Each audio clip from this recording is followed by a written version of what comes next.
Not every fighter is going to be an all-time great. Not every fighter is going to be in the Hall of Fame. Not every fighter is going to be undefeated. It does not mean that this fighter is a bum. It does not mean that he should not be remembered. Just because a fighter has a few losses does not mean he sucked and does not make him a bum.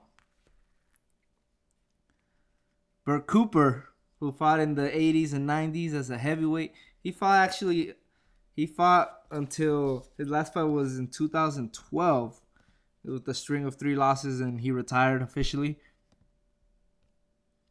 His record stands at 38 wins, 31 knockouts, and 25 losses. Bert Cooper is part of some of the most entertaining fights, I believe, in heavyweight history. Few names on his resume. I'm gonna read off the list I got here. Is Lorenzo Boyd, who he knocked out the first round. I say this because Lorenzo Boyd would later become a Mike Tyson victim, and Mike Tyson took 2 rounds to knock him out. So Bert Cooper, I put that in just for kicks, knocked out Lorenzo Boyd faster than Mike Tyson. Henry Tillman, who was 10-0, he's also a gold medalist from the 1984 Olympic Games. And Henry Tillman beat Mike Tyson, speaking of the devil, in the Olympic trials. He also beat Tyrone Booze, who was a future cruiserweight champion, by split decision.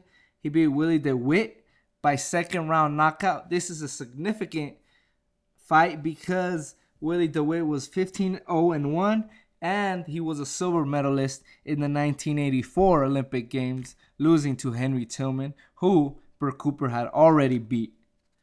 He lost to Carl the Truth Williams, who was a good heavyweight at that time, and he was outweighed by 15 pounds in that fight.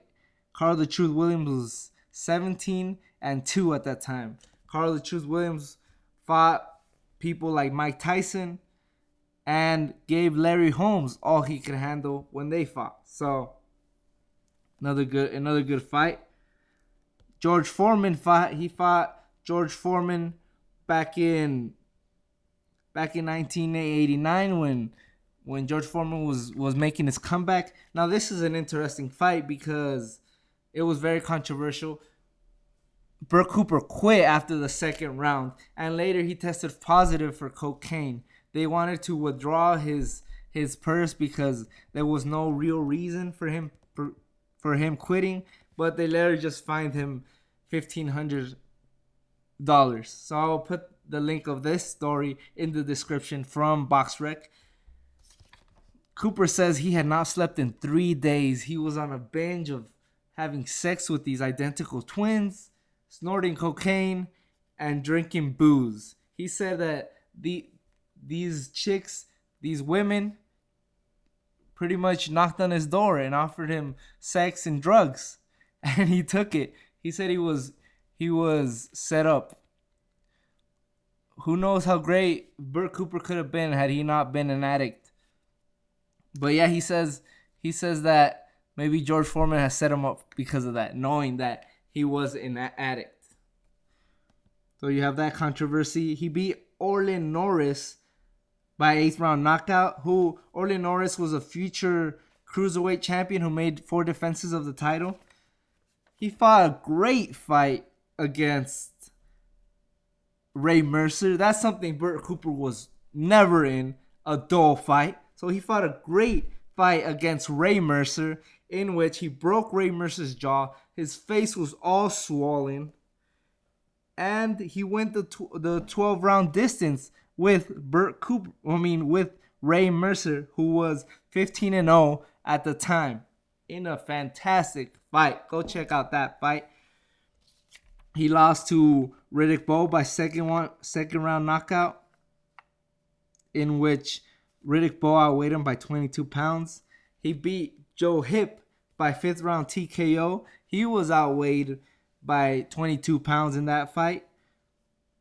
Joe Hip was a tough Native American and a good fighter. He was 21-1 at that time. And Joe Hip would later have a brutal fight with Tommy Morrison, in which Tommy Morrison got his jaw broke and his hand broken, but he came back to win. Brutal fight. Bert Cooper knocked him out the 5th round. He fought a 26-0 Evander Holyfield in another fabulous fight where he dropped Evander for the first time in his career and almost had him out in the 3rd round. But Evander Holyfield has one of the greatest hearts of all time. Bert Cooper also took that fight on short notice after 2 opponents dropped out, one of them being Mike Tyson. He dropped out, I believe it was because he was sick. And also, what's his name? Diamani? I'll put his name in the video, I guess. Yeah, another great fight. When Bert Cooper was good, when he wasn't snorting cocaine, when he was ready, and he gave great fights. He fought 28-0 Michael Moore, 28-0 with 26 knockouts. He got knocked out in the 5th round, but this was a very good fight. He dropped Michael Moore twice in the 1st round and then in the 3rd round. This was Fight of the Year for 1992 for KO Magazine. 1992 for KO Magazine. Great fight. Check it out. I actually did a video on my underrated fight series on that fight, so go check that out. He lost to Mike Weaver by unanimous decision in a 10-rounder. Mike Weaver is a good fighter as well. He fought Larry Holmes, gave Larry Holmes some trouble as well. He beat James the Fighting Cowboy Tillis. This is Mike Weaver. He lost and he had a draw with Michael Dokes, who's another good fighter at that time. He lost to Pinklon Thomas. He beat Carl the Truth Williams by a 2nd round knockout, who beat Bert Cooper. And he lost to Razor Ruddock and Lennox Lewis. So he fought a who's who as well. Then later in his career, he was pretty much a gatekeeper journeyman for tough fighters, for up-and-comers at that time, in which he fought Corey Sanders. Corey Sanders was 18-0, and we all know Corey Sanders knocked out Vladimir Klitschko, so he was a very good fighter too. He lost to a 20-0 Chris Bird. Chris Bird beat Vitaly Klitschko. He beat Ross Purity, who knocked out Vladimir Klitschko as well. And he lost to Vladimir Klitschko, but he beat David Tua and Evander Holyfield. Chris Bird. And there's another significant fight for Bert Cooper. Richie Melito, who was 18-0, and this guy was being brought up like he was something. This guy had, let me count real quick his knockout.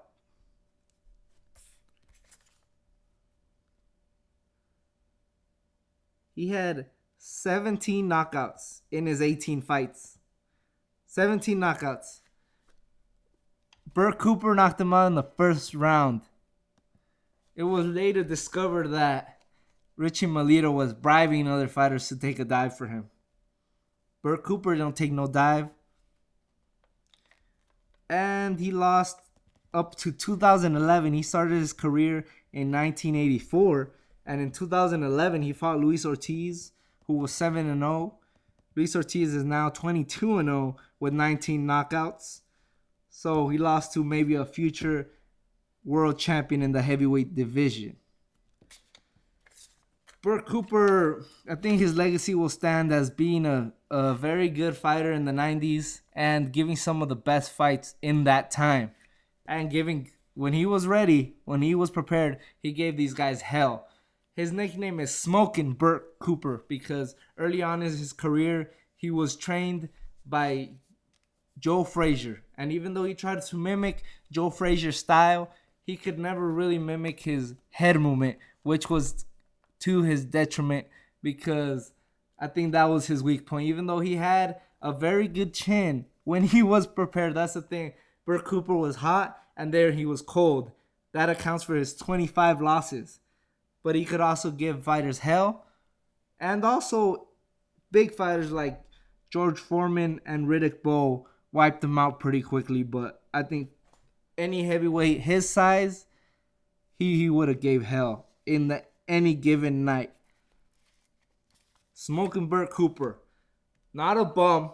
A very good fighter that could give any heavyweight in any given time a run for his money. And also some of the best fights. I already said this, but it's worth repeating. Some of the best fights, very underrated fights, if you will, in the 1990s. So that is Smoking Bert Cooper's legacy. Thank you all for watching.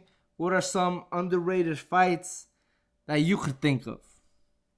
Peace.